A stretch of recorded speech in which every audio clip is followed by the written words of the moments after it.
네, 안녕하세요. 나무쌤입니다. 네. 제가 방금 카페에서 제 책 정오표를 또 수정을 하고 왔거든요. 더 이상 오타가 안 나올 줄 알았는데 또 굉장히 많이 나왔습니다. 아니, 어떻게 이렇게까지 나올 수가 있을까? 저도 그래도 한 네다섯 번 정도 본 것 같은데 이 정도로 부족한가 봐요. 더 많이 봐야 될 것 같고. 정말, 네, 힘듭니다. 네. 일단 오늘 굴지성 먼저 한번 들어가 보도록 하죠. 굴지성. 여러분, 굴지성이란 뭐냐면요. 이 뿌리가 밑으로 자라는 원리. 나무의 수강과 꽃은 굴지성의 정반대인 방굴지성을 나타내게 됩니다. 네, 이 부분 제가 잘못 설명을 드려서 다시 설명을 드리는데, 그다음 좀 영상이 매끄럽지 않을 수도 있습니다. 여러분들 다시 좀 찍어서 짜집기 하는 거라 가지고, 네, 굴지성 아까 전에 이 꽃이 이렇게 핀다고 했었어요. 꽃이 이런 식으로 이제 피어 있는데, 꽃은 보통 위를 바라보면서 있고, 뿌리 같은 경우에는 밑을 바라보면서 있잖아요. 그쵸? 이 지구 중심 방향으로 향하는 것을 우리는 양성 굴지성이라고 합니다. 그리고 지구 중심과는 멀어지는 방향이 있죠. 이렇게 가는 것을 음성 굴지성이라고 합니다. 음성 굴지성이라고 해요. 그래서 이 부분을 제가 잘못 설명드려가지고 이 부분 좀 영상 들어갈게요. 자, 이 수평근이 밑으로 구부러지는 원리. 옥신이 뿌리의 아래쪽으로 이동하여 아래쪽의 세포의 신장을 억제하고 위쪽의 세포가 빨리 자라게야. 자, 이게 무슨 말이냐? 저번 시간에 배웠었죠. 이 굴광성은 이 햇빛의 반대로 가가지고 신장을 촉진했다고 했었잖아요. 자, 이 굴지성은 조금 다릅니다. 다음 페이지 한번 볼게요. 28페이지입니다. 자, 옥신이 이 고농도로 있으면 어떻게 되냐면요, 여러분들. 자, 잘 기억해요. 뿌리에서 옥신이 고농도로 발생하게 되면은 세포 신장을 억제하게 됩니다. 오히려 억제를 해요. 저농도는 세포 신장을 촉진시킵니다. 굉장히 특이하죠? 이런 역할을 합니다. 그래서 이 저농도 촉진된 애들이 이렇게 자라는 거예요. 그러다 보니까 얘네들은 많이 못 자라겠죠. 얘네들은 조금 자라고 얘네가 많이 자라게 돼서 결국에는 이런 식으로 꺾인다. 예, 이게 뿌리의 굴지성의 원리입니다. 이렇게 알고 계시면 되고요. 자, 다음 광색소입니다. 제가 저번에 말씀드렸죠. 이 광색소는 빛을 인지하게 만들어주는 물질이에요. 식물이 빛을 인지하게 만들어주는 물질 굉장히 중요합니다. 자, 첫 번째 광색소 가장 중요한 녀석이죠. 이 피토크롬입니다. 저 항상 원래 파이토크롬이라고 했었는데 피토크롬으로 좀 더 많이 쓰시는 것 같아서 피토크롬으로 다 바꿨어요. 이 피토크롬은 정말 중요하고 분자량이 각각 120달톤 이거는 원자량을 셀 때 그때 쓰이는 뭐라고 하죠? 단위죠, 단위. 112만 달톤 가량 되는 두 개의 동일한 폴리펩타이드로 구성된 폴리펩타이드. 이거는 단백질 말합니다. 단백질 결합. 단백질이 결합할 때 펩타이드 결합을 하거든요. 그 펩타이드 결합이 여러 개 있다. 이 폴리랑 붙으면은 펩타이드 결합이 여러 개 있다 해서 단백질 결합이 되어 있다 이렇게 보시면 되고요. 이 피롤이라는 녀석이 있어요. 피롤이라는 물질이 있는데 이게 4개가 모여서 이루어진 발색단을 가지고 있다. 이런 것은 그냥 외워라. 세 번째, 암흑 속에서 기른 식물체 내에 가장 많은 양이 들어있고 햇빛을 받으면 합성이 금지되거나 파괴됨. 왜 암흑 속에서 기른 생물체 내에 가장 많은 양이 들어있을지 이 다음 문장을 보면 알 수 있죠. 네. 왜냐면 햇빛을 많이 받게 되면은 금지되거나 파괴되기 때문에 햇빛이 없는 곳에서 가장 많은 양이 들어있는 거예요. 네, 무슨 말씀인지 아셨죠? 자, 네 번째, 피토크롬의 특징. 뿌리를 포함한 생장점 근처에 가장 많이 존재하고 있다고 합니다. 뿌리를 포함한 생장점 근처에 가장 많이 존재하고 있다. 이렇게 보시면 되시고, 세포질과 핵 속에도 존재하고 있습니다. 자, 이 피토크롬은 제가 아까 빛의 파장, 저번 시간에 빛의 파장에 대해서 말씀드렸었는데, 이 파장 중에서 660나노미터와 730나노미터의 빛에 따라서 활성화가 달라집니다. 자, 이 660에서 730은 이 적색 계열이에요, 적색 계열. 이 적색 계열의 빛에 따라서 활성화가 달라지게 되는데, 어떻게 달라지냐? 자, 파이토크롬 레드. 이 비활성 상태라는 거고요. 파이토크롬 파레드. 활성 상태로 됩니다. 이 비활성 상태는 730나노미터 파장에서 생기고요.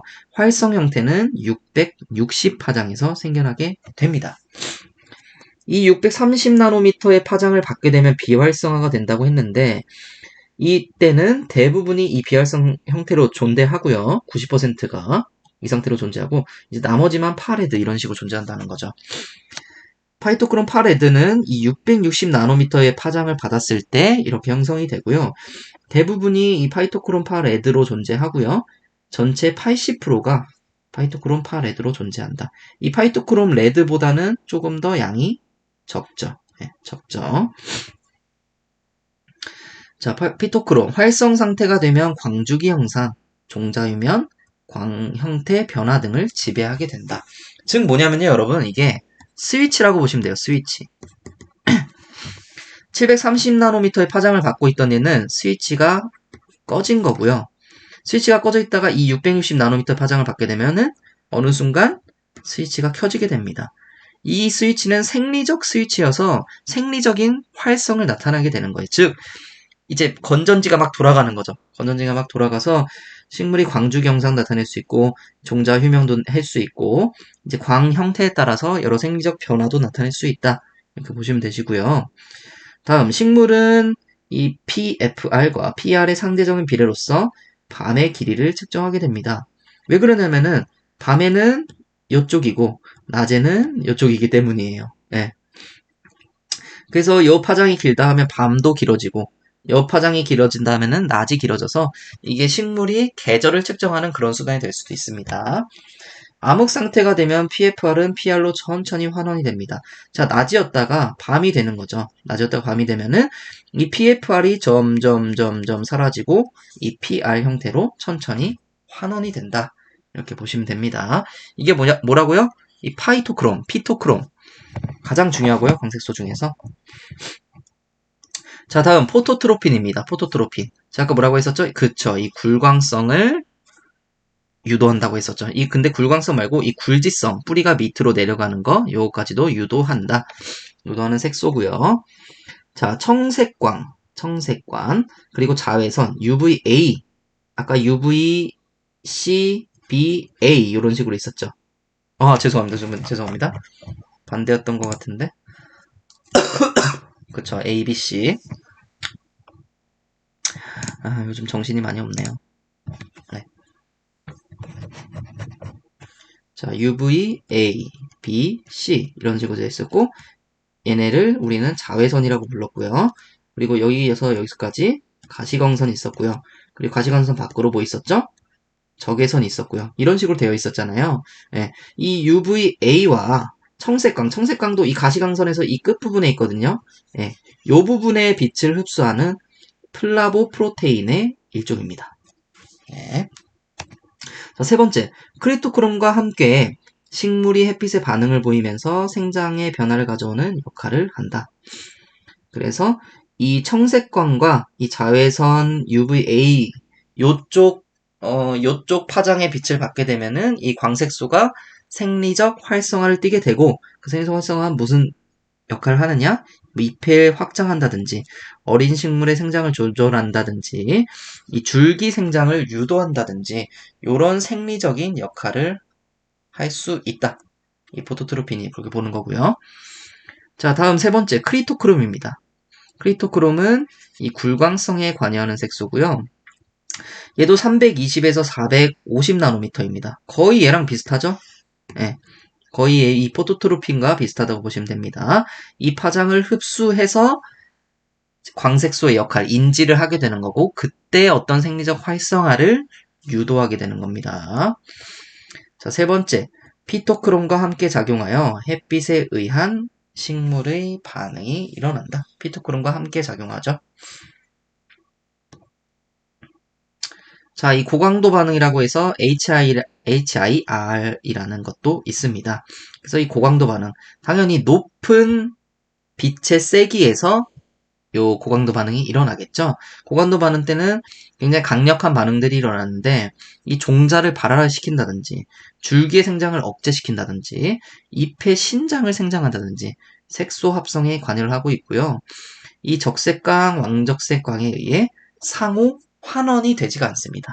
다시 한번 적색광, 원적색광에 의해 상호 환원이 되지 않는다. 스위치가 아니다. 이렇게 보시면 되는 거고. 세 번째, 청색, 적색, 원적색 부근에 한 개 이상의 흑광 정점을 가지고 있다. 이 흑광 정점이라는 말은 말 그대로 흡수, 광을 흡수하는 거죠. 광을 가장 많이 흡수하는 이 점, 이 파장 중에서 파장 뭐 이제 가시광선 이렇게 쭉 있을 거 아니에요. 가시광선 중에서 이 가장 많이 흡수하는 이 가시광선 중에서도 가장 많이 흡수하는 점을 우리는 흑광 정점을 가지고 있는데 그게 청색이나 적색이나 원적색 부분에 있다. 이렇게 보는 거고요.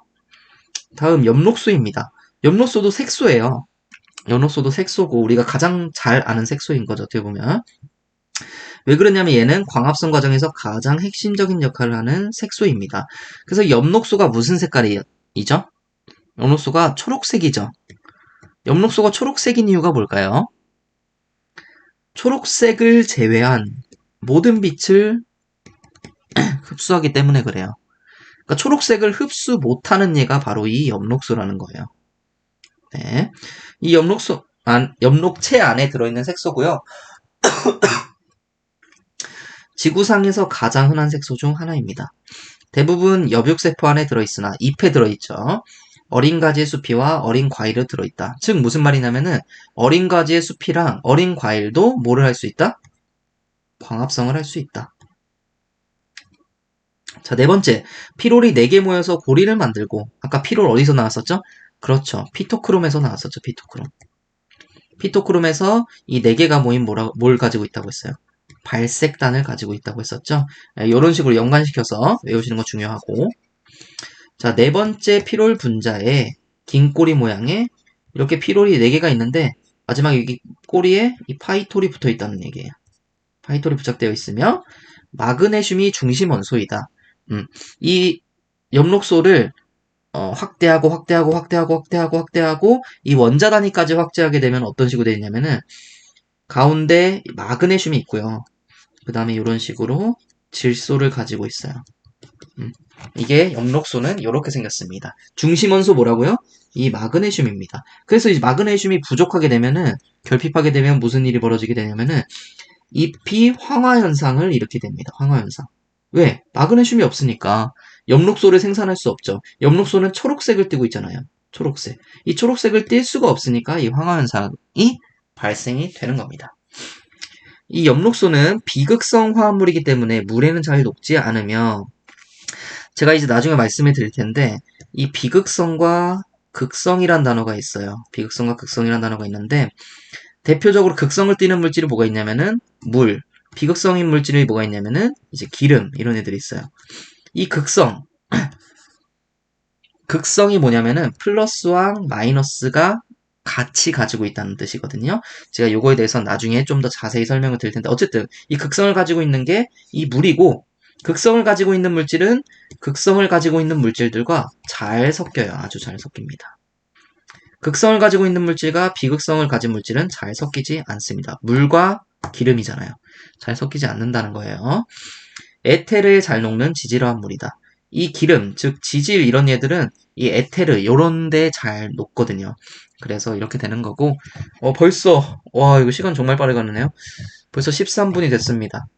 자 오늘 여기까지 하고요. 다음에 이 카로티노이드를 포함해서 광합성에 이제 제대로 한번 들어가 보도록 해보겠습니다. 자 오늘도 제 강의를 들어주셔서 정말 감사합니다.